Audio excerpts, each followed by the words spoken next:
наричам автогари и гари, където толкова често през живота ми неизбежно се налагаше да минавам и аз, бързайки на някъде.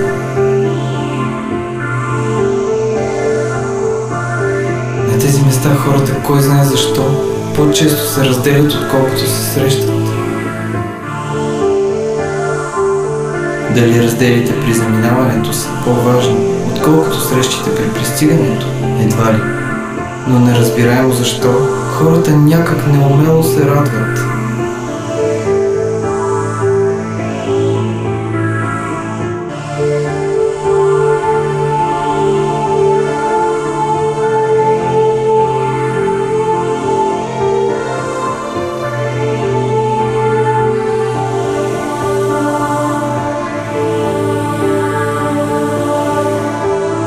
Дали само ми се струва или наистина е така?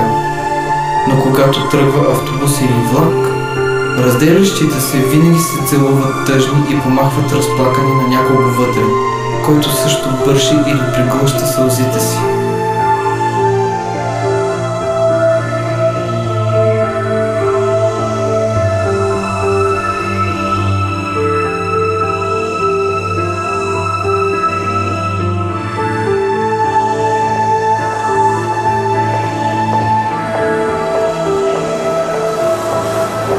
Аз съм Боби. Ти как се казваш?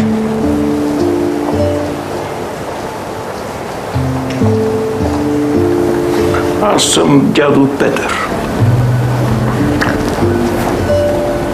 А ти на колко си години? На 5.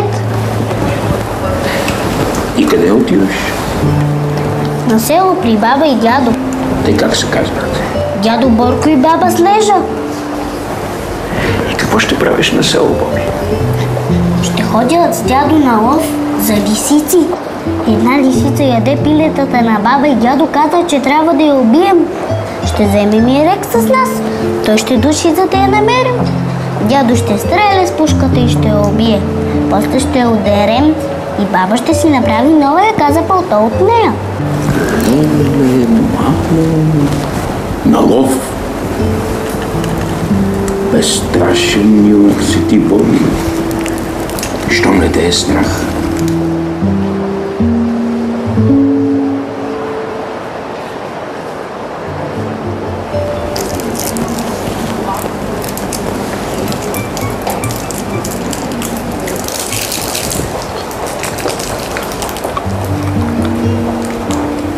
Ти къде отиваш, дядко? Аз ли? Аз не отивам никъде. Чакам. Какво чакаш? Моето внуче чакам. Моя Пепин. Къде е той? Откъде ще дойде? От Мадрид го чакам, но дали ще дойде? Не знам. Аз само така чакам. Бяхме се разбрали, че ще си дойде за ваканцията. А далече ли е Мадрид? Далече, много е далече си. А ти возил ли си се на самолет? Аз не съм. А Пепино возил ли се? О, да. Той пътува със самолет. Мама каза, че и аз ще се возя на самолет, като отидем при татко в Амстердам. После там ще се уча за пилот.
Някъде в Мадрид, малкият Пепино мечтае и чака деня, в който ще се върне за малко към своето минало.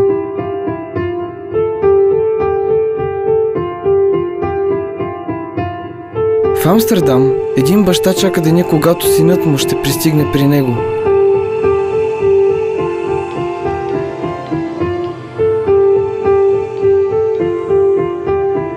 Боби чака деня, когато ще отлети със самолет към своето бъдеще.